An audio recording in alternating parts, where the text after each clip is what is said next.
आपला विषय सगळ्यांना माहिती आहे. आता जो अधिक महिना सुरू झालेला आहे 18 तारखेपासून, तर तो अधिक महिना काय येतो, कसा येतो, या संबंधीचं प्रामुख्याने ते लोकांची म्हणजे तुम्ही जरी आता समजा युट्यूब काढले तर युट्यूबवर तुम्हाला बरेच युट्यूबवर हे मिळतील, पण त्याच्यात मग ते आदर्शाचं दान करा, अमुक करा, तमुक करा.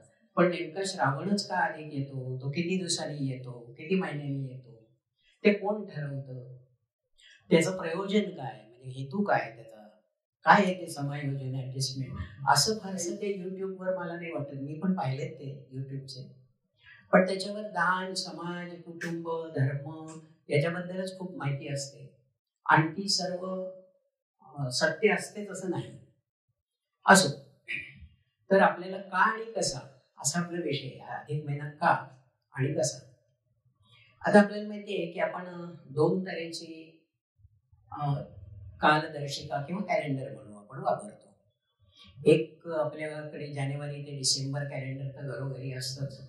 मग ते कोणाचंही असेल, कालनिर्णय असेल, महालक्ष्मी असेल, बँकेचं असेल, कुठलंही असेल. आणि दुसरं कॅलेंडर म्हणजे पंचांग.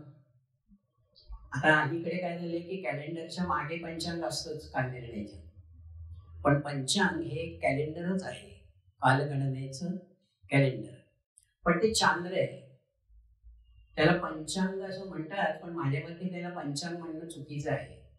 म्हणजे काय की पंचांगाची 5 अंग असतात असं ते सांगतात नाही, बरोबरच आहे ते. तिथी, वार, नक्षत्र, करण आणि योग. पण माझ्या मते पंचांग नाही, ते षष्ठांग आहे, 6 अंग आहेत त्याला. पण तुम्ही जर कुठलंही पंचांग उघडलं ना, तर आपण सुरुवात कुठून करतो. मी आज काय तारीख आहे, 23 तारीख पाहणार, पण ती माझ्या परिचयाची आहे रोजची. आणि मग 23 तारखेच्या आडव्या ओळीत मी पाहतो की आज कुठली तिथी आहे. म्हणजे त्या जर इंग्रजी तारखा पंचांगातनं काढून टाकल्या तर काहीच समजणार नाही आपल्याला, म्हणजे रेफरन्स मिळणार नाही कुठला. म्हणजे आपला संदर्भ इंग्रजी तारीख हाच असतो पंचांग पाहण्याचा सुद्धा. म्हणजे पंचांगाचं ते 6वं अंग आहे. पंचांगात दुसरी गोष्ट म्हणजे सर्व धर्म समभाव आहे. कारण राष्ट्रीय कॅलेंडर प्रमाणे महिने केव्हा सुरू होतात, इस्लामिक कॅलेंडरच्या प्रमाणे महिने केव्हा असतात, पारशी कॅलेंडरचा महिना केव्हा सुरू होतो, वर्ष केव्हा सुरू होतं, मग शिवरात्र आहे, अमुक तमुक वगैरे ते बाकीच्या गोष्टी आहेत, एकादशा आहे ते. तसं सर्वसमावेशक असं पंचांग हे कॅलेंडर आहे, पण ते चंद्राचं कॅलेंडर आहे. म्हणजे त्याला लुनार कॅलेंडर किंवा चांद्र कॅलेंडर असं आपण म्हणतो. पण त्याच्यामध्ये तिथी असतात पंचांग. आता आपण मगाशी सांगितलं त्याप्रमाणे ती इंग्रजीवरनं पाहतो ही गोष्ट सोडून द्या, पण इंग्रजी तारखा ह्या आपल्या सोयीसाठी त्यात घातली आहेत. पंचांगाचा तो उद्देश नाही आहे. तिथी कोणती आहे, महिना कोणता आहे, दक्षिणायन आहे का उत्तरायण आहे वगैरे सांगण्याचा त्याचा पंचांगाचा उद्देश आहे. आता होतं काय की आपण धार्मिक कामासाठी, व्रतवैकल्य, धार्मिक गोष्टीसाठी, सण आहेत, सणवार आहेत, तर ह्या कामासाठी आपण चांद्र कॅलेंडर वापरतो. म्हणजे काय सांगायला नको, विजयादशमी म्हणजे दसरा आहे, गणेश चतुर्थी, गणपती आहे, नंतर वटपौर्णिमा म्हणजे ज्येष्ठातली पौर्णिमा वगैरे. तर त्यासाठी आपण चंद्राचं कॅलेंडर वापरतो, ते इंग्रजी वापरत नाही. मग आपण उलट बघतो. म्हणजे कसं की समजा एखाद्याला सांगितलं की दसरा केव्हा असतो, एखाद्याने विचारलं तर त्याला आपण सांगितलं की दसरा ना अश्विन शुद्ध दशमी, तर त्याचं समाधान होणार नाही. तो म्हणेल ते किती ऑक्टोबरला का किती सप्टेंबरला आहे ते सांग मला. म्हणजे आपण पुन्हा ती तिथी किंवा तो सण आपले रोजच्या व्यवहारातलं जे कॅलेंडर आपण वापरतो त्याच्याशी कुठेतरी त्याचा मेळ घालतो. त्यामुळे इंग्रजी कॅलेंडरशी, म्हणजे त्याला इंग्रजी असं म्हणायचं नाही, खरं ते सौर आहे. पण आपण लहानपणापासून, म्हणजे आता माझ्या वयाची किंवा थोडी माझ्यापेक्षा कमी जास्त वयाची माणसं असतील त्यांना आठवत असेल की ते आपण असं करायचं, जानेवारी, फेब्रुवारी, मार्च, एप्रिल, इंग्रजी महिने 12, चैत्र, वैशाख, ज्येष्ठ, आषाढ, मराठी महिने 12. तर असं वस्तुतः ते मराठी आणि इंग्रजी असं नाही आहे खरं म्हणजे, ते सौर आणि चांद्र असं आहे. म्हणजे त्याची ऑफिशियल नावं खरी ही आहे, ते आपण आपल्या सोयीसाठी इंग्रजी मराठी असं म्हणतो. तर आता चैत्र ते फाल्गुन असं 1 वर्ष पूर्ण झालं चांद्रवर्ष पंचांगाप्रमाणे. आणि जर ते आपण दिवस मोजले तर ते किती होतात आपल्याला माहिती आहे. चांद्र महिन्याचं जे युनिट आहे, म्हणजे जसं इंग्रजी महिन्यामध्ये डे, तारीख, हे बेसिक युनिट आहे, तसं चांद्र महिन्याचं बेसिक युनिट तिथी आहे. आणि कोणत्याही चांद्र महिन्यामध्ये 30च तिथी असतात. म्हणजे काही महिने 31 तिथीचे, काही महिने 30, असं नसतं. 30 तिथी असतात. असे 12 महिने असतात. मग आता हिशोब सोपं झालं. त्या 12 महिन्यांच्या मिळून तिथी होतात 360. आणि तिथी म्हणजे दिवस नव्हे पुन्हा. म्हणजे हे 360 तिथी म्हणजे 360 दिवस नाहीये. तर ते दिवसाचा हिशोब त्या 360 तिथीचा केला ना तर ते 354च होतं. मग आणि आता आपलं जे कॅलेंडर आहे, ज्याला आपण सौर कॅलेंडर म्हणतो, ते 365 दिवसाचं आहे. आणि त्याचा कुठले एक लक्षात घ्या, कुठलंही जे कॅलेंडर आहे, कालगणना आहे, त्याचा मूळ उद्देश काय आहे. आता कॅलेंडरचा उपयोग लोक काय करतात, आज पेपर आला नाही लिहून ठेवा, दूध घेतलं नाही, रोजचं 1 लिटर आहे पण आज 1.5 घेतलं, लिहा. म्हणजे कॅलेंडरचा उपयोग आपण असाच करतो ना, बाजूला ते स्मरणार्थ असतं ना तिथे. पण त्याच्यासाठी कॅलेंडर आहे का? असं दुधाचा हिशोबाने पेपर आला की नाही लिहिण्यासाठी कॅलेंडर नाही ते. मग कशासाठी आहे? मग कोणत्याही कॅलेंडरचा प्राथमिक उद्देश ते कशाशी तरी जुळवणं आहे. आणि ते आपल्याला माहिती आहे कशाशी आपण जुळवतो ते.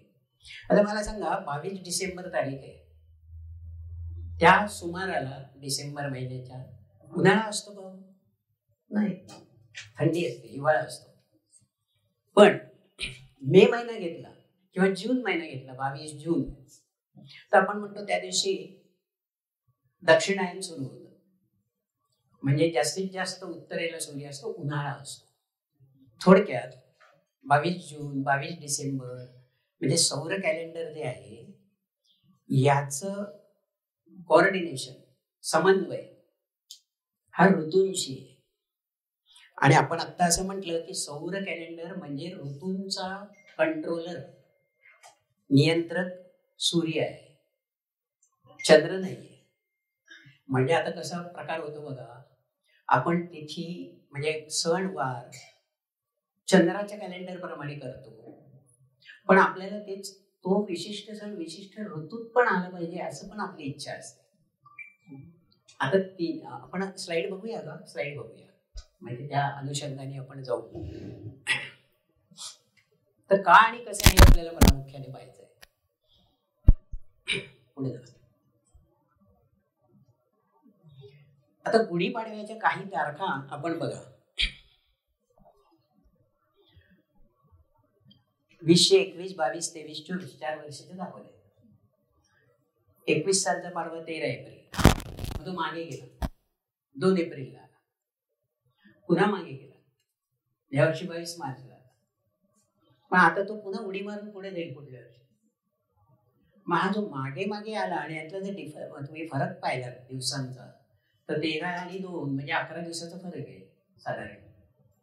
मग हे 11 दिवसांनी ही सण मागे का आला हे आता तुम्हाला कळलं असेल, कारण आपलं आता 354 दिवसाचं चांद्र वर्ष आणि 365 दिवसाचं सूर्याचं वर्ष, 11 दिवसाचा फरक आहे. म्हणजे सौर वर्षामध्ये चैत्र ते फाल्गुन किंवा सौर वर्ष म्हणजे 365 दिवसाचं, 1 जानेवारी ते 31 डिसेंबर, एवढ्या एका वर्षात तिथी अजून 11 वाढतात, पण 354 आणि 365चा फरक आहे ना, म्हणजे 11 तिथी पुढे जाणार किंवा आपला सण मागे येणार, दोन्हीचा अर्थ एकच आहे. तर मग असा सण मागे मागे आला पाडवा तर काय नाही. मग आपला जो हेतू आहे की आपल्या सणाचा ऋतूशी मेळ पाहिजे. आता बघा, एवढ्या म्हणजे एका वर्षातच 11 मागे आलंय, म्हणजे आपल्या हयातीत असतो 1 महिना काय, म्हणजे 3 वर्ष झाली की 11 त्रिक 33, म्हणजे 1 महिन्यानी मागे येईल कुठलाही सण. आता हे पाडव्याची अवस्था आहे, तसं दुसरे पण सण असेच होते, गणपती वगैरे वगैरे. म्हणजे आपल्या हयातीत तो खूप मागे येईल, असं काही नाही की बऱ्याच वर्षांनी तो सरकणार आहे वगैरे वगैरे. म्हणजे दहीहंडीचं जी भाद्रपद श्रावणामध्ये पाहिजे ती श्रावणातली दहीहंडी आपल्याच आयुष्यात काही दिवसांनी मे महिन्यात येईल आणि तेव्हा मग गोविंदा गोपाळ दहीहंडीला काही अर्थ राहणार नाही. तेव्हा मग आता ऋतूशी तर आपल्याला जोडून घ्यायचंय, पण वापरायचंय तर चंद्राची तिथी. मग आता करणार काय? मग हे जे समायोजन आहे, ऍडजस्टमेंट आहे, ही अधिक महिन्याची ऍडजस्टमेंट आहे. आता ते स्थूल मानाने आपल्याला कळू शकेल. पुढे जाऊया आपण.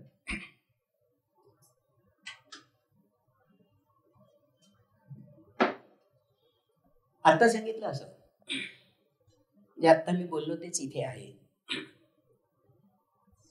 365 354 तर ते सण मागे सरकणार असं दिलं इथे. आणि मग अधिक महिना का घ्यावा लागतो ते दिले. पुढे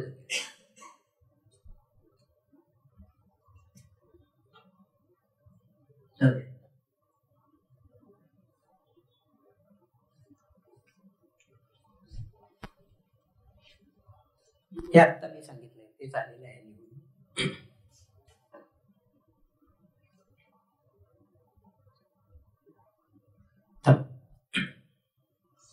वाईटच का? आता साधा स्थूल हिशोब जर आपण केला ना तर आत्ताच आपल्याला कळलं की 11 दिवसांनी सण मागे येतो. म्हणजे 3 वर्षांनी. हे आता स्थूल मानाने आहे. 11 त्रिक 33 होतं. ते 33चं रहस्य ह्याच्यात आहे. ते 11 तिथी जे जास्त होतात तर 11 त्रिक 33 म्हणजे एवढं स्थूल हिशोब केला तर 3 वर्षांनी 1 महिना सण मागे येईल. म्हणजे आपल्याला अधिक महिना जर घ्यायचा असेल, ते वर्ष मोठं करायचं असेल चंद्राचं, 1 महिना जास्त घेऊन, तर आपल्याला ते साधारणपणे 3 वर्षांनी करायला लागेल. हा आपल्या ढोबळ हिशोब झाला. पण प्रत्यक्षात हे आपल्याला म्हणजे कळण्यासाठी संकल्पना हे ठीक झालं, पण प्रत्यक्षात चांद्र महिना असा बरोबर 3 वर्षांनी येत नाही. आपण बघूया पुढे.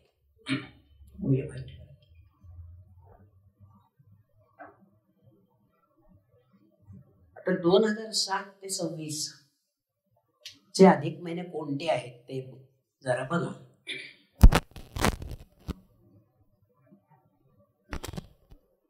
कधी वैशाख आला, कधी भाद्रपद आला. आता 23 सालात यंदाचं श्रावण आहे. आणि पुढे जे काय आकडे लिहिले ते चांद्र महिन्यांचं मधलं ड्युरेशन आहे. म्हणजे ज्येष्ठ अधिक झाला 7 साली, त्याच्यानंतर जो वैशाख आला 2010 साली, तो 35 महिन्यानंतर आला. 35 चांद्र महिन्यानंतर. म्हणजे किमान 27 महिने जातात, जास्तीत जास्त 35 चांद्र महिने जातात. त्याच्या आत कुठेतरी यायलाच पाहिजे. ऍव्हरेज 32 महिने आहे, हे सरासरी आहे. पण म्हणजे मग आता कधी 28, कधी 34, कधी 35, हे कसं काय ठरतं? हे कशामुळे ठरतं? हे आपल्याला लगेच प्रश्न उद्भवणारच. आणि हीच मर्यादा का, हाच इंटरव्हल का, हा प्रश्न येईल. बघूया पुढे.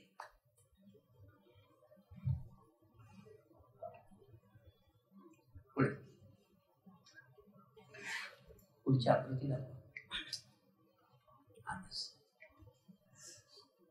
आता हे मागच्या वेळेला सांगितलं होतं की कुठल्याही कालगणनेमध्ये हे येतच. वस्तुतः आपण 2 कॉन्ट्राव्हर्सल किंवा विरोधी विधानं करीत असतो बघा. की सूर्य स्थिर आहे आणि सूर्याभोवती सगळे ग्रह फिरतात, म्हणजे सूर्य स्थिर आहे. पण मग आपण एकीकडे काय म्हणतो की सूर्य आता कर्क राशीत गेला, मकर राशीत गेला, संक्रांतीला, म्हणजे तो गेला असं विधान आणि तो स्थिर आहे असं विधान हे विरोधी आहे. स्थिर आहे तर गेला कसा, नाही का? तो जाण्याचं कारण इथे दाखवलंय. प्रत्यक्षात सूर्य एका राशीतून दुसऱ्या राशीत जाणं म्हणण्यापेक्षा दिसणं आहे. जाणं आणि दिसणं यात फरक आहे. ते पृथ्वी सूर्याभोवती फिरते म्हणून होत आहे तसं. आता हे इथे स्पष्ट केलंय की इथे पृथ्वी दाखवले. पृथ्वीवरनं सूर्याकडे पाहण्याची जी डायरेक्शन, दिशा आहे, ती ज्या राशी विभागामध्ये जाते, म्हणजे ती पार्श्वभूमी आहे थोडक्यात तारकांची. त्याच्यात अंतर बरंच आहे. ते काही ताराने खेटून सूर्य नाही आणि सूर्याला खेटून पृथ्वी नाही. तर मग ह्या पार्श्वभूमी म्हणजे आपण म्हणणार मग आता इथे दिसला सूर्य, आम्हाला सध्या इथे आहे. नंतर मग पृथ्वी पुढे गेली अँटी क्लॉक, तर मग सूर्याचं स्थान बदलेल, पार्श्वभूमी त्याच्या पाठीमागची, ते वृषभ होईल, मग मिथुन होईल. म्हणजे हा परिणाम सूर्य एखाद्या पार्श्वभूमीवर दिसणे म्हणजे वाटणे, हा परिणाम पृथ्वीच्या परिभ्रमणाचा आहे, रिव्होल्युशनचा आहे. जर पृथ्वी इथेच राहिली असती ना स्वतःभोवती फिरत, तर सूर्याची बॅकग्राऊंड बदललीच नसते. पण आता ती पार्श्वभूमी बदलते, याचं कारण पृथ्वीचं भ्रमण आहे. मग ह्याला एका राशीतून आता काही बघा, आता साधी सोपी गोष्ट आहे, 365 दिवसांनी सूर्य पुन्हा तिथेच येणार आहे. याचा अर्थ काय झाला, 12 महिने म्हणजे सूर्य एका राशीमध्ये हिशोब केला तर 30 दिवस राहतो. 12 गुणिले 30, 360, 365 आहेत. मी काही 31, काही 30, मी थोडासा त्याचा काही राशीतला मुक्काम लांबतो, काहीला कमी होतो, पण अतिशय कमी जास्त होत नाही. 29, 31 पर्यंतच व्हेरिएशन होतं. ते का होतं ते आपण नंतर बघू. पण सौर महिना म्हणजे ह्याला राश्यांतर महिना असं पण म्हणतात बरं का. राश्यांतर म्हणजे एका राशीतून दुसऱ्या राशीत जाणे. तर मेष, नंतर मग वृषभ. आणि दुसरी गोष्ट, संक्रांत हा जो शब्द आहे तो आपण 14 जानेवारीच्या मकर संक्रांतीसाठी म्हणून वापरतो. आणि त्यामुळे आपल्याला असं वाटतं की संक्रांत म्हणजे मकर राशीत सूर्याचा प्रवेश 14 जानेवारी, बरोबर. पण संक्रांत हा कॉमन शब्द आहे, सामायिक आहे. म्हणजे काय की प्रत्येक राशीत सूर्याचं जाणं म्हणजे संक्रांत, आणि त्या त्या राशीच्या नावाने ते ओळखतात. म्हणजे वृषभेत गेला की वृषभ संक्रांत. संक्रांताचा सोपा अर्थ काय, संक्रमण, एका ठिकाणाहून दुसरीकडे जाणे, प्रवेश करणे. म्हणून मिथुन संक्रमण, कर्क संक्रमण. पण त्यातल्या त्यात ते मकर संक्रमण विशेष प्रसिद्ध आहे, संक्रांत, तिळगुळ वगैरे या समारंभामुळे. पुढे जाऊया.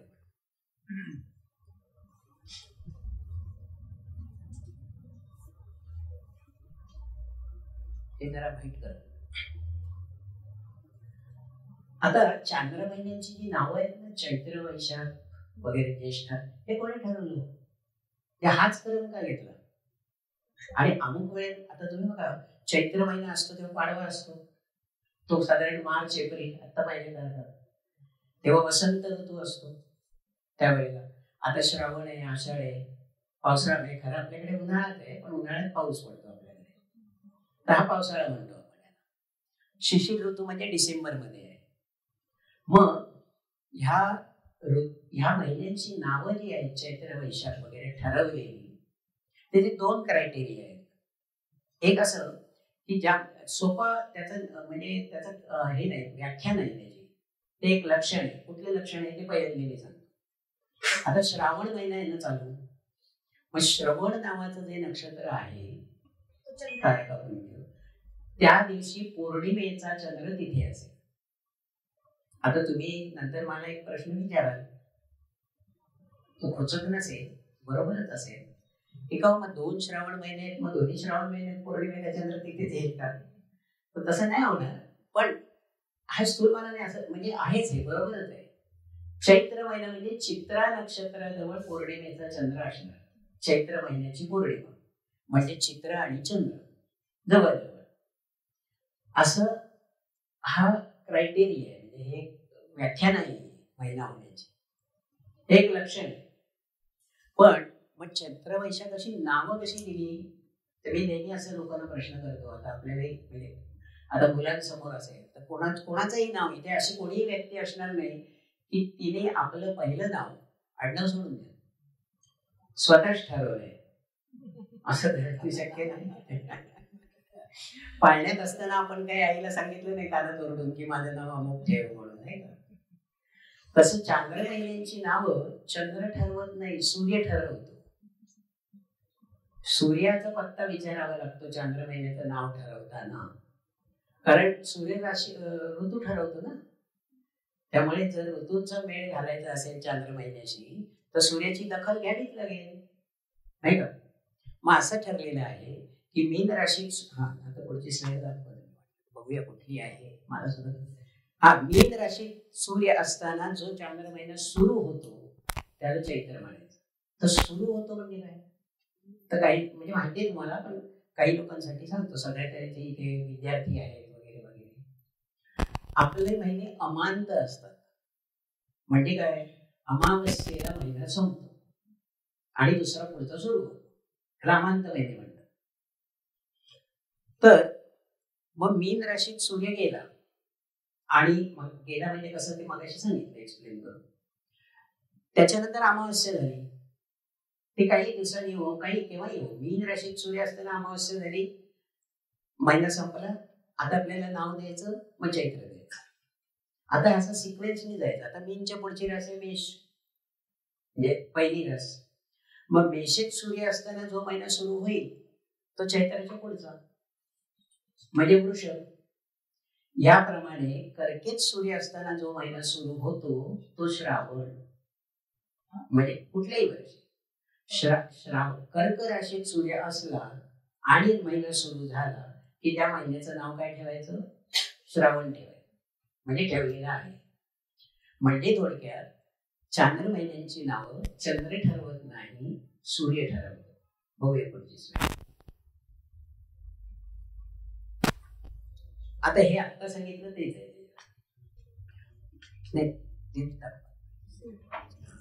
बघा, वृषभ राशीत सूर्य असताना सुरू होणारा चांद्र महिना ज्येष्ठ.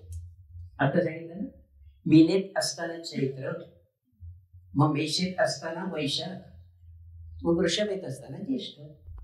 मिथुन राशीत सूर्याचा मुक्काम असेल, महिना सुरू झाला आषाढ. असं क्रम 12 महिने 12 राशी.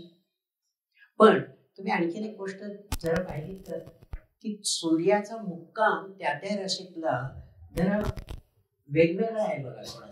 थोडासाच व्हेरिएशन आहे, पण आहे. That counts. त्याचं फार महत्व आहे.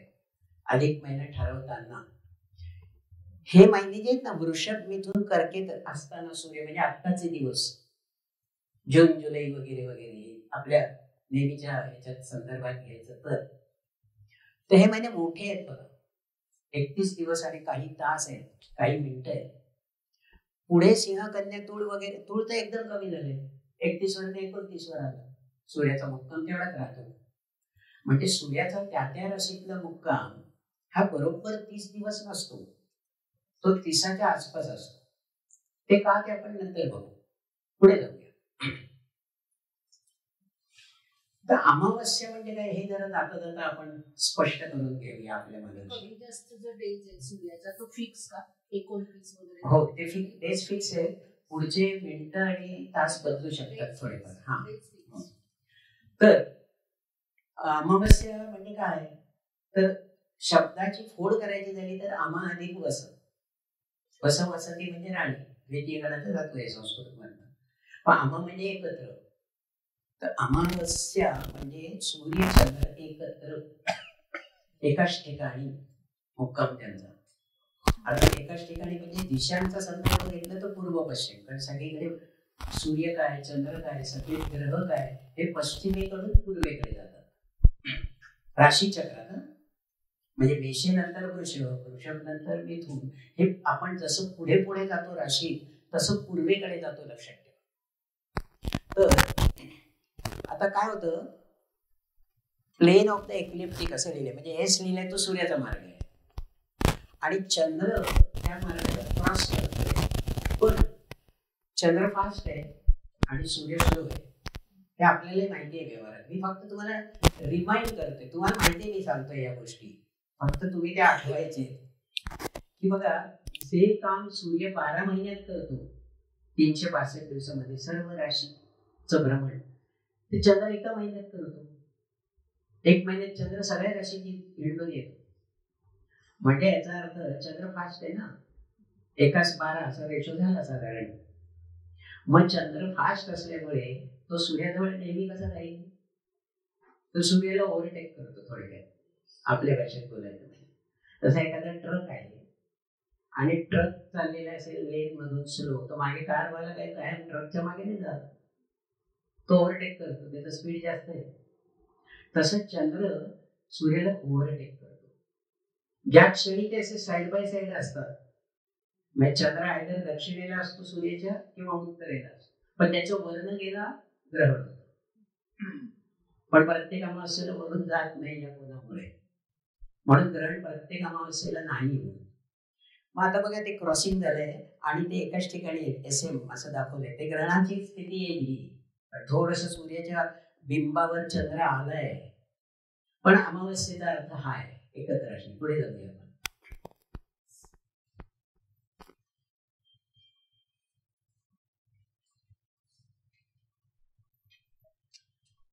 आता तिथी म्हणजे दिवस नाही बरं का. म्हणजे आज 23 तारीख आहे तर आज अमुक तिथी आहे, तर उद्या 24, मग उद्या दुसरी तिथी, असं नाही. म्हणजे दिवसाशी त्याचा मेळ स्थूलमानाने आहे, पण 24 तासाचा दिवस तशी 24 तासाची तिथी असं नाही.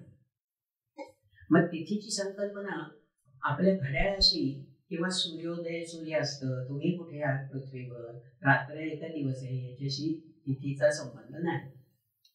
तिथी म्हणजे अमावस्येला तर दोघात 0 डिग्री अंतर आहे, तर ओव्हरटेक करतोय तो.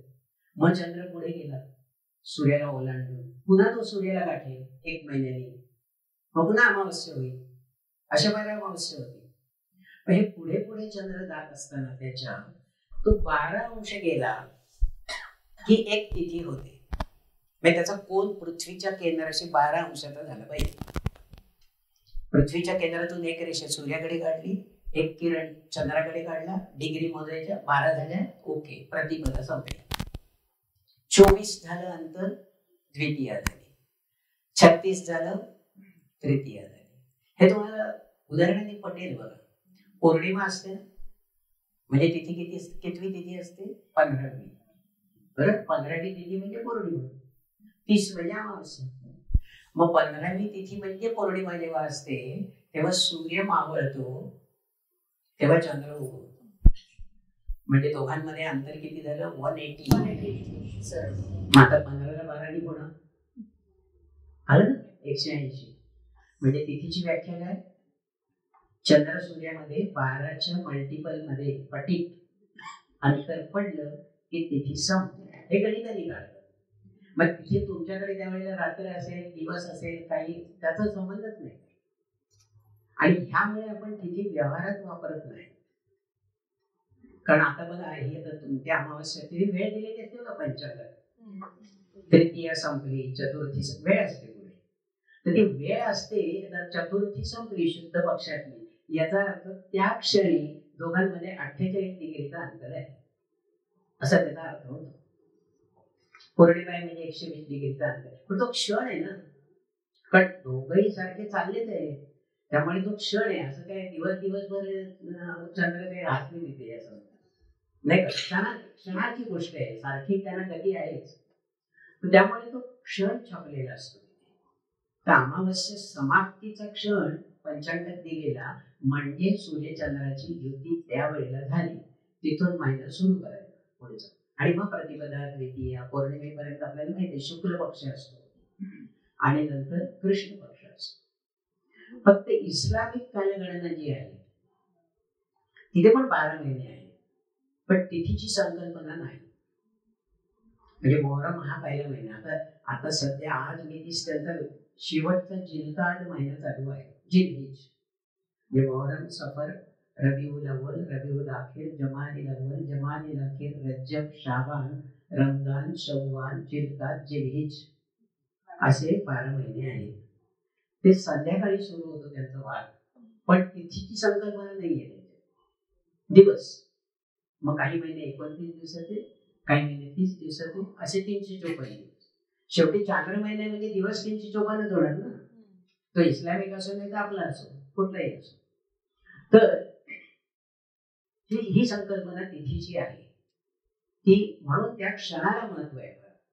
अधिक महिना ठरवताना तर तुमच्या लक्षात आलं असेल की सूर्याने रास बदलली असा पण एक क्षण असेल, पण तो बॉर्डरवर असणार.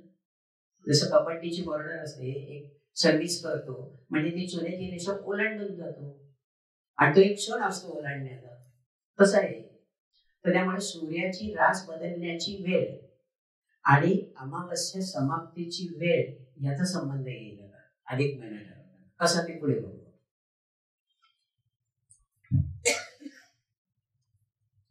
आता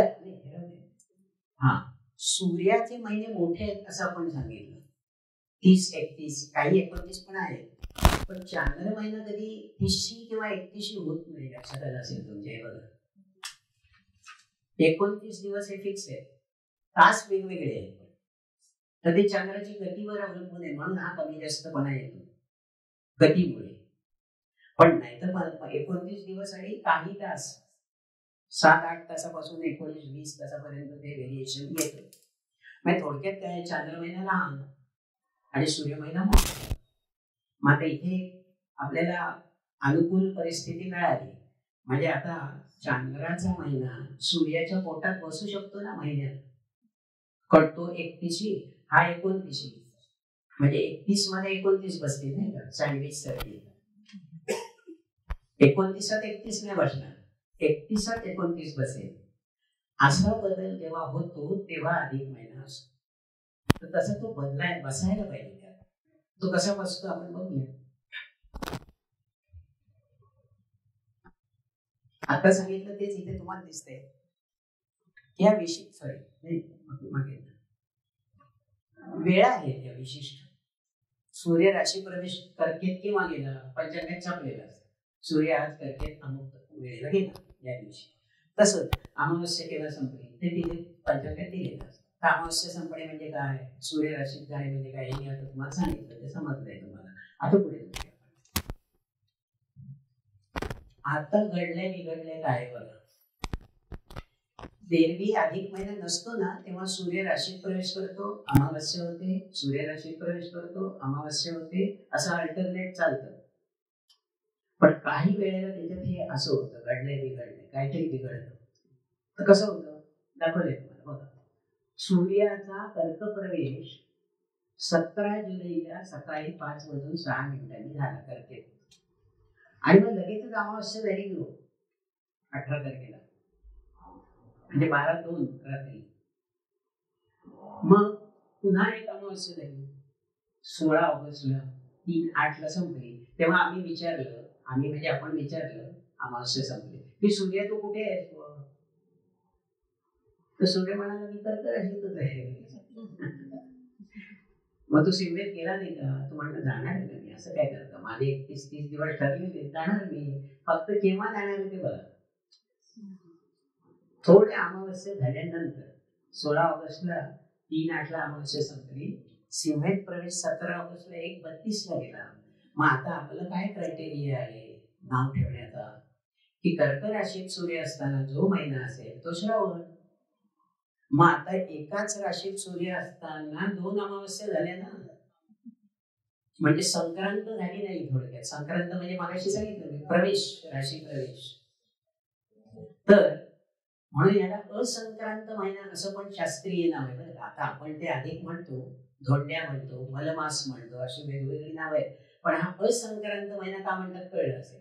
बिटवीन 2 न्यू मून्स, 2 अमावस्यांच्या दरम्यान खरंच सूर्याची घात बदलायला पाहिजे, पण ती बदलली नाही, बॉर्डर केस आहे थोडक्यात.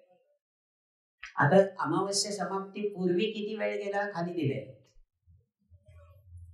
18 तास 56 मिनिटांनी फक्त फरक आहे प्रवेश आणि अमावस्येमध्ये. आणि पुढची अमावस्या आणि सिंह राशीत प्रवेश याच्यामध्ये 22 तासाचा फरक आहे.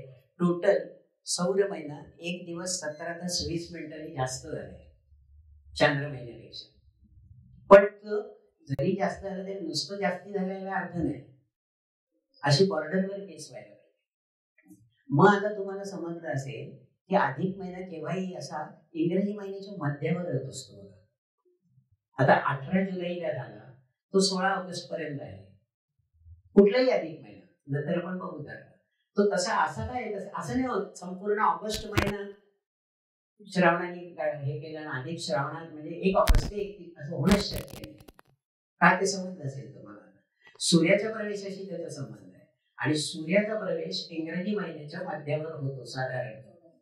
ते आपल्याला मकर संक्रांतीवरून माहिती आहे. ते 14, 15, 16, 17 असं व्हेरिएशन होतं, पण साधारण मध्ये असतो प्रवेश करण्याचा. मग तिथे अमावस्या घडायला पाहिजे ना. म्हणजे कुठला अधिक महिना कोणताही असो, कोणत्याही वर्षाचा असो, तो असा इंग्रजी महिन्या अर्धा इथला अर्धा पुढचा असाच असतो, असा येणार असतो तसा. मग त्याची गोष्टी उलगडतात विचार केल्यानंतर आपल्याला. नेक्स्ट आता यापूर्वी श्रावण महिना अधिक केव्हा होता? 1882 नाही, 1901 पासून आहे. आता साधारणपणे रूल असा आहे की अधिक महिना 19 वर्षांनी येतो जो असेल तो. पण आता इथे तसं दिसत नाही बघा श्रावणात. 8/11 8/11 8/11 8/11 असं त्याचं झालंय. पुन्हा 19/19 झालं. पण 8/11ची बेरीज पुन्हा 19 आहे, लक्षात घ्या. कारण आता मध्ये 27 महिने जायला पाहिजे किंवा 35 महिने म्हणजे लगेच कसं आहे श्रावण 3 वर्षांनी लगेच श्रावण असं कधीच होणार नाही. एक तर 19 वर्षांनी येईल, नाहीतर 8 वर्षांनी येईल, नाहीतर 11 वर्षांनी. आता हाच महिना असा काय येतो 11-8 करून, मग बाकीचे महिने चैत्र आहे 19 वर्षांनी येईल. तो का नाही असं 8-11 करत? हे नाही, आपल्याला पुढे कळेल त्याचं उत्तर. बघूया.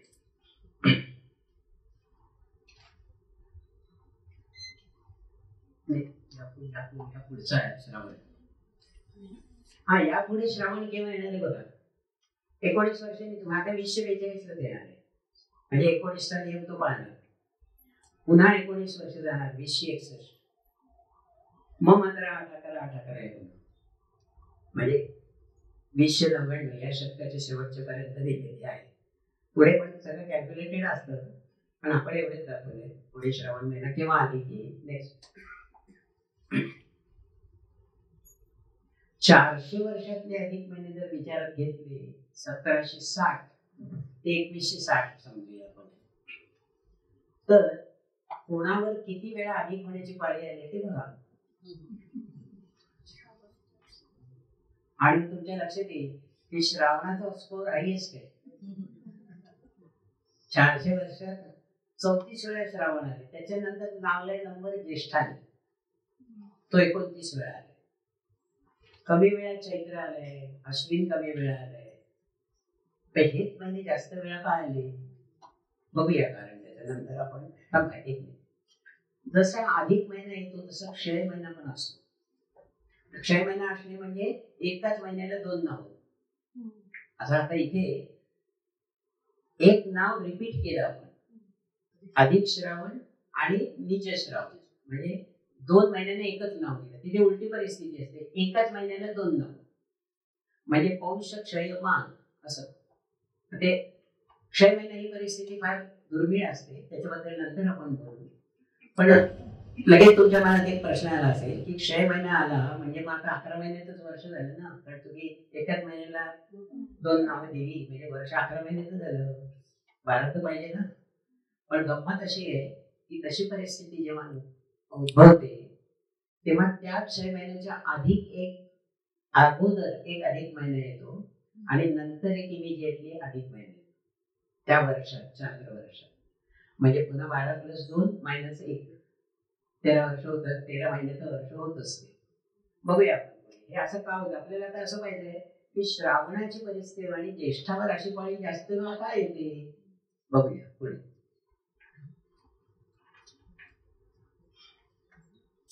येस, हे बघा, चांद्र महिना जर सूर्य महिन्याच्या पोटात बसायला हवा असेल तर सूर्य महिना मोठा पाहिजे आणि चांद्र महिना लहान पाहिजे. त्यात सूर्य महिना मोठा पाहिजे ही कंडिशन होऊ शकते. तर तिथे काय दाखवले आपण, पृथ्वीमध्ये दाखवले होता.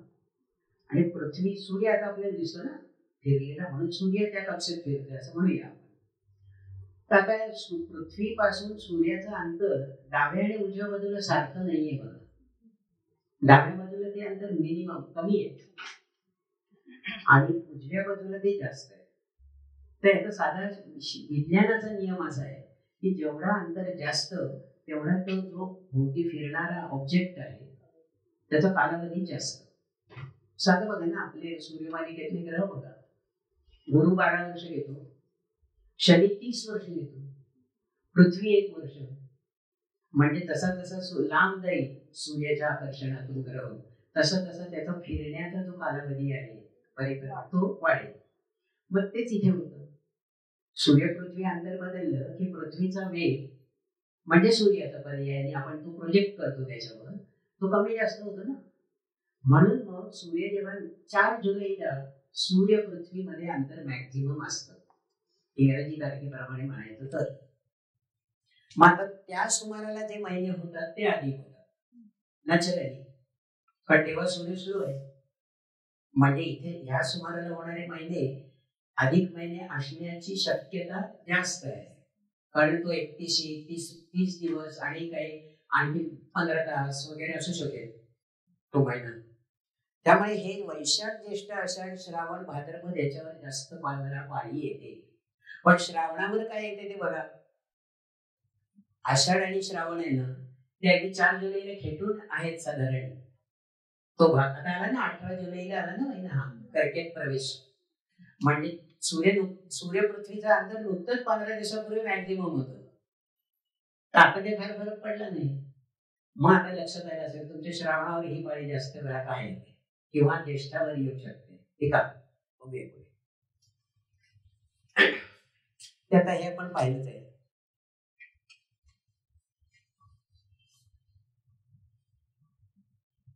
हे पण पाहिलं आहे, फक्त वाक्यात लिहिलेलं आहे, ते मी तुम्हाला आता तोंडी सांगितले. पुढे जाऊया. हा, तर वाईट करा तुम्ही. हा, तर मग एक लक्षात आलं का, हे सूर्यचंद्रच ठरवतात अधिक महिना कसा येईल ते, माणूस ठरवत नाही. म्हणजे असं नाही होत की बाबा सगळे पंचांग करते एकत्र जमले, त्यांनी 12 महिन्याच्या चिठ्ठ्या टाकल्या, मग दात्यांना सांगितलं की तुम्ही एक चिठ्ठी उचला, मग त्यांनी भाद्रपद उचलली, मग भाद्रपद महिना आली. असं नाही. हे आता कळलं असेल. ते ठरवणारे ते वरतीच बसलेले आहेत सूर्यचंद्र, आणि ते होणारच तसं. ते जर एका सौर वर्षामध्ये 11 तिथी जास्त होतात, तर 3 वर्षामध्ये 30 तिथीचा एक महिना होणारच ना. तर त्यामुळे होतं ते तसं. तर हा, तर काय आपण दाखवत होतो जरा बघू पुन्हा माहिती. ओके, पुन्हा माहिती. आता अधिक महिना केव्हा येणार यासाठी पंचांगच बघायला पाहिजे का? नाही. आता तुमच्या थोडस लॉजिक लक्षात आलं असेल की अमावस्या ही इंग्रजी महिन्याच्या मध्यावर साधारण यायला पाहिजे, किंवा आपण अमावस्या सोडून पाडवा, चैत्र शुद्ध प्रतिपदा, गुढीपाडवा म्हणजे प्रतिपदा, अमावस्येचा दुसरा दिवस, तो जर 16 मार्च 18 मार्च असा जर आला, तर याचा अर्थ पाडवा 16 मार्चला आला म्हणजे अमावस्या कालच झाली, म्हणजे ती सूर्याच्या प्रमाणाशी चिकटली, म्हणजे तिथे अधिक महिना होण्याची शक्यता आहे. पण पाडवा जर 3 एप्रिलला आहे, तर 100% तुम्ही सांगू शकता की नक्की या वर्षी अधिक महिना नाही. कारण सूर्य संक्रमण आणि अमावस्या याच्यामध्ये पुष्कळ अंतर झालं की 15, 16, 17ला तो बदलेल, आणि 3 तारीख एवढे दिवस गेले, म्हणजे इथे काही तास जायला पाहिजे फक्त दोन गोष्टींमध्ये. मग ते जुळवून येण्यासाठी अमावस्या 16 म्हणजे इंग्रजी महिन्याच्या मध्यावर यायला पाहिजे.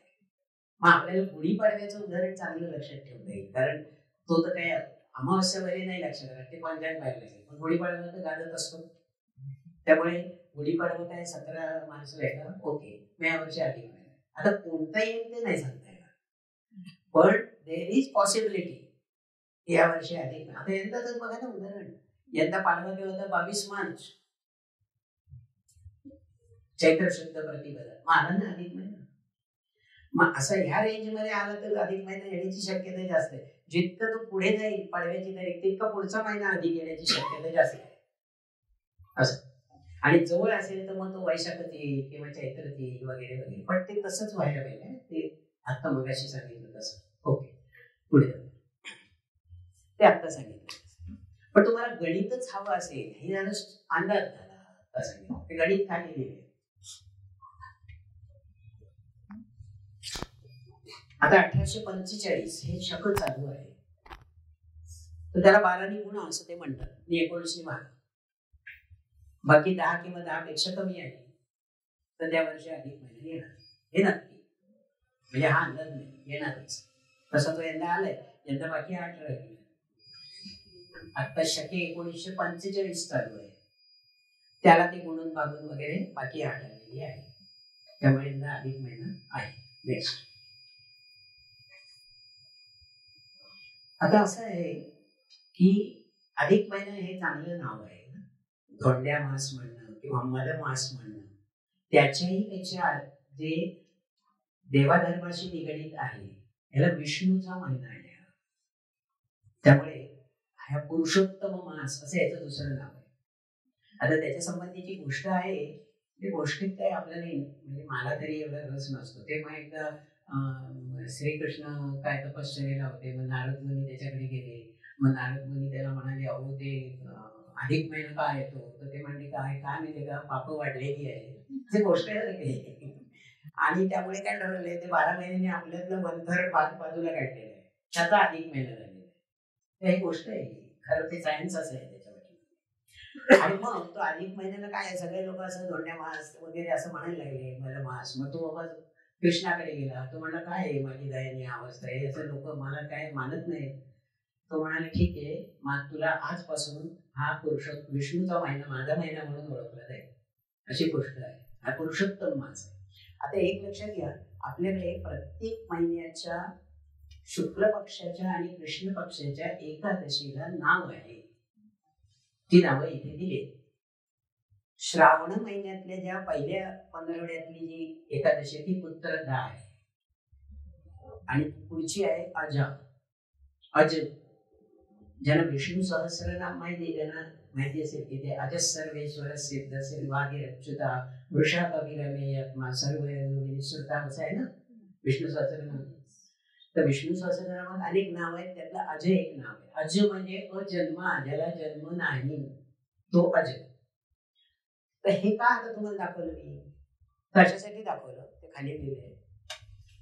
अधिक महिना कोणताही असतो, त्या महिन्यात ज्या एकादशा असतात त्याचं नाव दोन्ही एकादशींचं कमला असं असतं. तर ते कमला का ते कळलं असेल, कारण कमला ही विष्णूची पत्नी आहे आणि हा विष्णूचा महिना आहे. त्यामुळे दोन्ही एकादशांना तुम्ही पंचांग उघडलं तर तिथे आज ह्या वर्षी पुत्रदा आज नाही लिहिलेले, कमला लिहिले दोन्हीकडे, असं संकेत आहे थोडक्यात. पुढची सोय.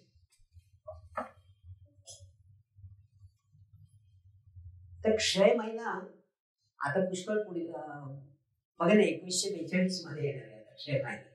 म्हणजे आपल्या आहे नाही येणार आहे, पण पूर्वी केव्हा आलं ते दिले.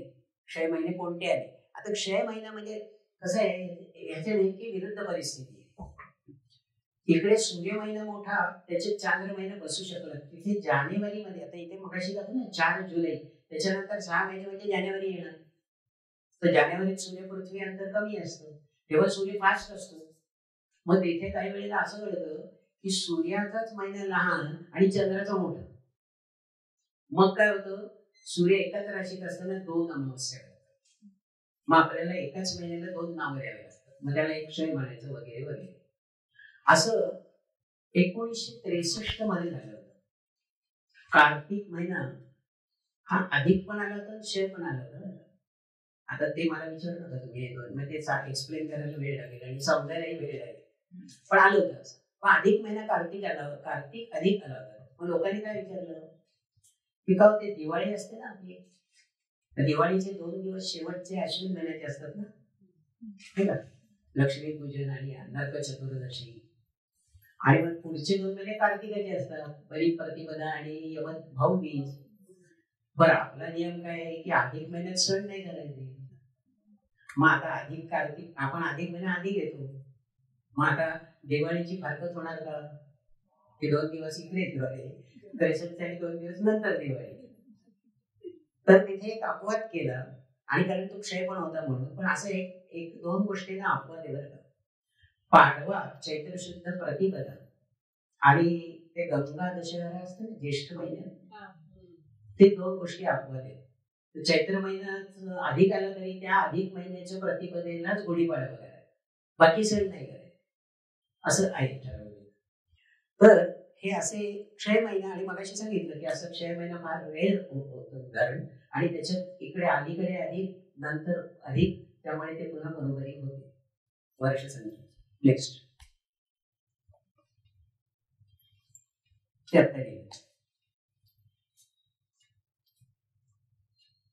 आता ते आता सांगितलं ते आहे. क्षय महिना झाला ज्या वर्षी, त्याच्या अलीकडचा नेतोच ठेवा. अश्विन आणि चैत्र असं मार्गशीर्ष क्षय, त्याच्या अलीकडचा अश्विन अधिक होता त्याच वर्षी, आणि लगेच इमिजिएट आलेला चैत्र अधिक होता. हे असे येतात. तर त्यांना काय नावं आहेत? वेगळी नावं आहेत. क्षय महिन्याचं नाव खाली लिहिलं होतं, अहंस्पती म्हणतात त्याला. आणि क्षय महिन्याच्या पूर्वी जो अधिक महिना असतो तो संसर्ग, आणि हा मली मुलुच असं पण त्याला दुसरं नाव आहे, मलमास नाव आहे. प्रचारातलं नाव मलमास आहे. आपण ह्या अधिक महिन्याला पण मलमास म्हणतो, दोंड्या मास म्हणतो वगैरे वगैरे. तर हे असं होत. थांबायचं याच्या पुढची स्लाईड दाखव. धन्यवाद.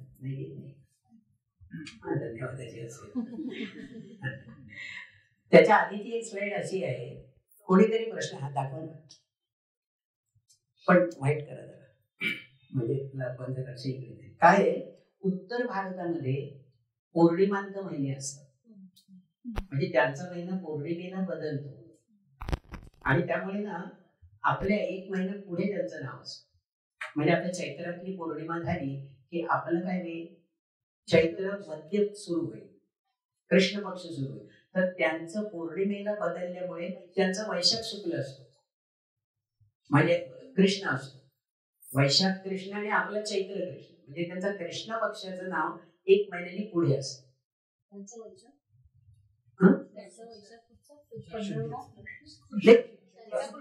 फक्त नावाचं हे आहे. हे बघा, पौर्णिमा पौर्णिमा तर राहणार, उत्तर भारतवाल्यांना अमावस्या, आपल्याला पौर्णिमा असं काही होणार नाही. पौर्णिमांत महिने म्हणजे हे कन्व्हेन्शन आहे, नाव देण्याचं पद्धत आहे. पौर्णिमा संपली की महिना बदलायचा असं त्यांचं आहे, अमावस्या संपली की महिना बदलायचा असं आपलं आहे. म्हणजे कर्नाटक, आंध्र, महाराष्ट्र, गुजरात या स्टेटमध्ये असं पाळलं जातं, अमांत महिने. हा पक्ष कृष्णच असतो, वरचं लेबल बदललं. आपण चैत्र कृष्ण म्हटलं, त्याला ते वैशाख कृष्ण म्हणतात. कृष्ण पक्ष राहणार ना, पक्ष कसा बदलेल. पण पुन्हा शुक्ल पक्षाचं नाव एकच येतं, कळलं. हा, शुक्ल महिना सगळ्या दोघांचा एकच असतो, त्यांचा पण वैशाख शुक्ल, आपला पण वैशाख शुक्ल असं. तर मग आता काही लोकांचा प्रश्न असेल की त्यांचा अधिक महिना मग वेगळा असतो का उत्तर भारतीयांचा? तर नाही. ते बघा आता काय कोणीतरी विचारेल म्हणून मी हे सांग, हे समजलं नाही तर जास्त डोक्याला ताप करून घेऊ नका. कोणीतरी प्रश्न विचारेल म्हणून मी हे आणलंय, जे आपल्याला डोक्यावर म्हणजे समजत. डोक्यावर इन द सेन्स काय की नवीनच आपण जर बघत असून शिकत असू तर गोंधळ होणारच नाही. कोणालाही लगेच पहिल्या फटक्याला कसं समजेल जे काही आहे ते. आता आम्हाला तेच केल्यामुळे ते सगळं माहिती आहे किंवा पाठ आहे, लक्षात येतं, सांगता येतं. तर हे बघा कसं आहे, त्यांचे शुक्ल पक्ष, श्रावण शुक्ल पक्ष निज म्हणजे रेग्युलर श्रावणाची त्यांची फारकत झाली. बघा तुम्ही बाबा वाचलं तर तुमची लक्ष देईल. अधिक महिना दोघांचा समानच आहे कालावधी, उत्तर भारतीयांचा काय किंवा आपला काय. पण त्यांचा निवज श्रावण कृष्ण पक्ष म्हणजे आपला तो आषाढ कृष्ण 4 जुलै ते 17 जुलै, आपला आषाढ कृष्ण, त्यांचा श्रावण कृष्ण. बरोबर ना, पुढचं नाव. मग अधिक श्रावण शुक्ल पक्ष आपलं सगळ्यांना शुक्लच होणार नंतर. तो 18 जुलै ते 1 ऑगस्ट, आणि पुढचं 2 ऑगस्ट ते 16 ऑगस्ट हा अधिक महिना झाला. आणि मग त्यांचं मग ह्या कृष्ण पक्षानंतर ते पुन्हा जो शुक्ल येईल त्यावेळेला त्याचं पुढे निज श्रावण शुक्ल म्हणतील. म्हणजे थोडक्यात त्यांचा श्रावणाचा कृष्ण पक्ष आणि श्रावणाचा शुक्ल पक्ष यांची फारकत झाली, सलगता नाही राहिलेली. कारण दोघांचा अधिक महिना एकच आहे किंवा दोघांचा अधिक महिना एक आहे, म्हणून हे असं झालं. नाही तर नसतं झालं. रेग्युलर याच्यामध्ये त्यांचा पुढचं कृष्ण पक्ष म्हणजे पुढचं नाव शुक्ल पक्ष दोघांचं समान असं होतं. ओके, आता आपण बस म्हणजे हे तुम्हाला शास्त्रीय विवेचन मी केलं कसं आहे. आणि हे कोणी जनरली म्हणजे युट्यूबवर हे मिळणार नाही. युट्यूबवर काय मिळेल, अनर्श्याचं वाण. अनर्श्याचं वाण देतं म्हणजे ते सचिद्र असतं. मग आता लोक त्याच्यात काहीतरी मध्यम मार्ग काढतात, मग म्हैसूर पाक ते देतात कारण ते सचिद्र आहे. वगैरे वगैरे. काय त्याला म्हणतात, अपूपदान म्हणतात. आणि ते 33 का द्यायचं त्याला कळलं असेल, 33. आणि जावयाला का द्यायचं तेही कळलं असेल. कारण लेक आणि जावई हे लक्ष्मीनारायणाचा जोडा असतो लग्नामध्ये. सासरा जावई वयाने लहान असलं तरी त्याला पाय पडतो त्याच्या, कारण तो विष्णू आहे. तर हा विष्णूचा महिना असल्यामुळे जावयाचं महत्व आहे. आणि काहीतरी जावई 10वा ग्रह आहे कोणीतरी मांडलं, जामा तो दशम ग्रह, 10वा ग्रह जावई. तर ते जावयाला म्हणजे 2.5 महिन्यांनी त्याला बाबा शांत करायचं, तुला देतो. तर असं ते दानाचं हे आहे. पण तुम्हाला एक सांगतो मी बरं का, अपूपदान जे ना अनर्शाचं ते का असावं असं माझा तर्क असा आहे बघा. जाळीचं असं जाळीवर, हा जाळीवर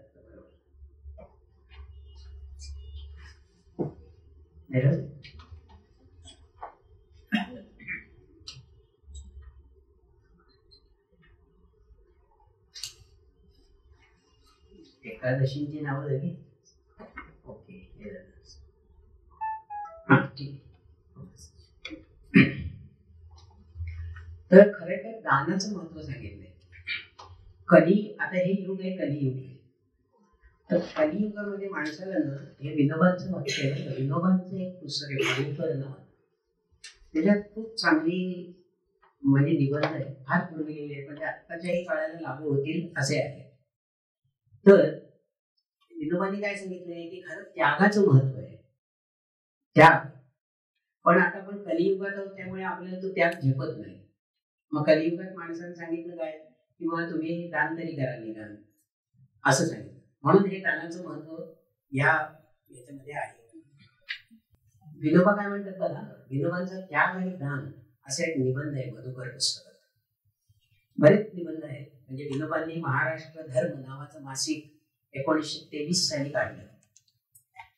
ते काही महिने म्हणजे काही वर्ष चाललं होतं, विनोबा तुरुंगात गेले वगैरे वगैरे. मग ते साप्ताहिक होतं, ते मासिक झालं. त्यात विनोबांचे 222 लेख आहेत एकंदर त्या महाराष्ट्र धर्म मध्ये. पहिलं त्याने उपनिषदांवर लिहिलंय पहिलं. त्या 222 पैकी काही लेख संकलित करून मधुकर नावाचं पुस्तक त्यांचं काढलेलं आहे परंधाम प्रकाशनाने. तर विनोबा काय म्हणतात, त्याग आणि दान मध्ये फरक आहे बरं. काय तो ऐका नीट. त्याग हा मुळावर घाव घालणार आहे, दान हे वरून पालवी फुडण्यासारखं आहे. त्याग पोटात घेण्याची दवा आहे, दान कपाळावर लावण्याची सुंठ आहे. त्यागामध्ये अन्यायाची चीड आहे, दानामध्ये लौकिकाची भीड आहे ना. अन्यायाची चीड आहे त्यामुळे सावरकर गेले ना अंदमानच्या कितीतरी वर्ष, सगळे क्रांतिकारक गेले, त्याग केला त्यांनी. पण अन्यायाची चीड आहे त्यांना. आपल्याला लौकिकाची भीड असते, म्हणजे कसं दिसेल, कसं वाटेल, कोणतं पोशाख घालावा. मग घरची मंडळी सांगतात हो हा काय शर्ट घातला तुम्ही, जरा चांगला घाला, आलं ना. म्हणजे कसं दिसेल, कसं वाटेल, शिष्टाचार, प्रोटोकॉल्स हे पाळायचे असतात ना. त्यामुळे त्यात लौकिकाची भीड असते. दान दिलं, कोणाला कुठल्या संस्थेला द्यायचं, मग तिथे ते माझं नाव लागलं पाहिजे, अमक्याच्यामुळे दान मिळालं वगैरे, असं ती लौकिकाची भीड आहे. कशा दान. त्यागाने पापाचे मुद्दल फेडते म्हणतात आणि दानाने पापाचे व्याज फेडते. त्याग दयाळू आहे, दान मायाळू आहे. दयाळू आणि मायाळू मध्ये फरक आहे बरं. विनोबानीच तो असं सांगितलंय की हे बघा, एक बालक आहे, ते आजारी पडला तो. तर डॉक्टरांनी सांगितलेलं असतं बघा, त्याला काहीही द्यायचं नाही. तो मागेल, पाणी मागेल, खायला दे म्हणे, द्यायचं नाही तर तो बरा होईल. मी सांगतो तसं करायचं. आता मग काही वेळेला आईला दया, म्हणजे दया नाही, माया असते आईची. त्यामुळे मग ती काही वेळेला कळवळते, पोरगं एवढं मागते तर मग त्याला देते. ती आई मायाळू आहे. आणि जी डॉक्टरांची ऐकते ना ती दयाळू आहे. तिला माहितीये की आपल्या मुलगाला शेवट बरा झाला पाहिजे, त्यामुळे हा त्रास काढू दे त्याला. तर हा दयाळू आणि मायाळू मध्ये फरक आहे. नंतर त्यागाची स्थान, त्यागाचं धर्माच्या माथ्यावर आहे. दानाचं पायथ्याशी स्थान. तर असं दान आणि त्याग मधला फरक विनोबाने सांगितलेला आहे. आणि काही श्लोक पण आहेत बरं का. गौरवम प्राप्यते दानात न तू वित्तस्य संचयात स्थितीर उच्चैहि पयोदानाम पयोदधीनाम अधस्थिती. म्हणजे काय सांगितलंय की हे बघा, फार चांगलं दृष्टांत दिलंय. पाणी देणारे ढग आहेत ना ते उच्च स्थानी आहेत, आणि जो साठा करतो समुद्र तो खाली आहे. दानाचं हे महत्व आहे. तर दान, आणि दान हे नेहमी केलं पाहिजे हो. दुसरंही कसं म्हणणं आहे, दान शंकराचार्यांनी दानाची अशी हे केली आहे की दानम समविभाग, म्हणजे दान म्हणजे समवाटप आहे. खरं म्हणजे हे अशी काही उपकार करण्याची गोष्ट नाही. दान सतत केलं पाहिजे. दान जसं आपण सतत जेवतो का, तर ऊर्जा राहिली पाहिजे कायम, तसं समाजामध्ये द्रव्य फिरत राहिलं पाहिजे. म्हणून त्याला द्रव्य म्हटलेलं आहे. द्रव्य म्हणजे ते फिरतं ते, नाही तर ते साठून राहिलं ना तर विनोबा म्हणतात धनाचे निधन होते. साठलं तर ते फिरलं पाहिजे, म्हणून त्याला द्रव्य म्हणायचं. तर म्हणून हे दानाचं महत्व सांगितलेलं आहे. आणि ही संस्कृत हे सुभाषित आहे की बघा, दानवाल्याची वरती उच्च स्थिती असते. तर ते अनरसे वगैरे, म्हणजे माझा तर का असेल बरं का, कोणाला काही माहिती असेल तर त्यांनी सांगावं की काय नाही, ते हे पूर्वीच आहे सगळं. पूर्वी असं काही होतं का गल्लोगल्ली हॉटेल आणि असं काही नव्हतं ना, मॉल्स आणि अमुक तमुक, घरच सगळं वापरायचं. आता तांदूळाच्या पिठाचे करतात अनारसे आणि गुळ घालतात. दोन्ही गोष्टी सहज उपलब्ध आहे, बाहेर जायला नको, आणि टिकतं. अनारसा खरकटा मानला जात नाही. बाकीचं अन्न आपण खरकट आहे असं म्हणतो, पण अनारसा 4 दिवस डब्यात राहिला तर त्याला असं नाही म्हणत की तो खरकटा झाला. तर असं काहीतरी त्याच्यामध्ये असावं, मग ते सचित्र आहे. म्हणून मग आता त्याला आपण काही ऑप्शन्स काढले दुसरे, अनारसा नाही तर दुसरं घ्या वगैरे, असं अशी दानाची ती पद्धत आहे. मग खरं म्हणजे काय माहितीये का, संयम आणि निग्रह. आपण काहीतरी संकल्प करतो, म्हणजे तो निग्रह आहे की बाबा आता त्याला ह्याचा पण संबंध आहे, निसर्गाशी पण संबंध आहे. पावसाळ्याचे दिवस आहेत, त्यामुळे जास्त खाल्लेलं पचत नाही, पचन शक्ती कमी झालेली असते, त्यामुळे उपवास करा, एक वेळा जेवा. हे जे सांगितलंय त्याचा आरोग्याशी पण संबंध आहे. पण तो निग्रह आहे, संयम नाहीये. निग्रह म्हणजे काय, मी फक्त अधिक महिन्यापुरतं रात्रीचं जेवण सोडणार, मग सुरू अधिक महिना संपला, तो निग्रह आहे, तो संयम नाही. पण जो मनुष्याला संयम आहे ना, तो नेहमीच कमी जेवेल ना. त्याला काय अधिक असो नाही तर मी जे असो काही असो, त्याला फरक पडणार नाही कुठला ऋतू आहे तो. तर संयम माणसाला जमत नाही, म्हणून काहीतरी निग्रह तरी कर बाबा. मग ते अधिक महिना येतोच ना साधारण तेवढ्या वेळा, तेव्हा ते कर काहीतरी. आता आधुनिक ह्याच्यामध्ये आपल्याला पण असं काही करता येईल, म्हणजे त्याचं सामाजिक अंगाने काही आपल्याला करता येईल का संकल्प, असंच करायला पाहिजे काय असं नाही. जपजाप्य करता येईल तसं काही, आणखीन सूर्यनमस्कार कर, किंवा मुलांना असं करता येईल की बाबा रोज शुद्ध लेखन काढायचं. मग ते निदान 1 महिना तरी काढेल तू अधिक महिना असेपर्यंत.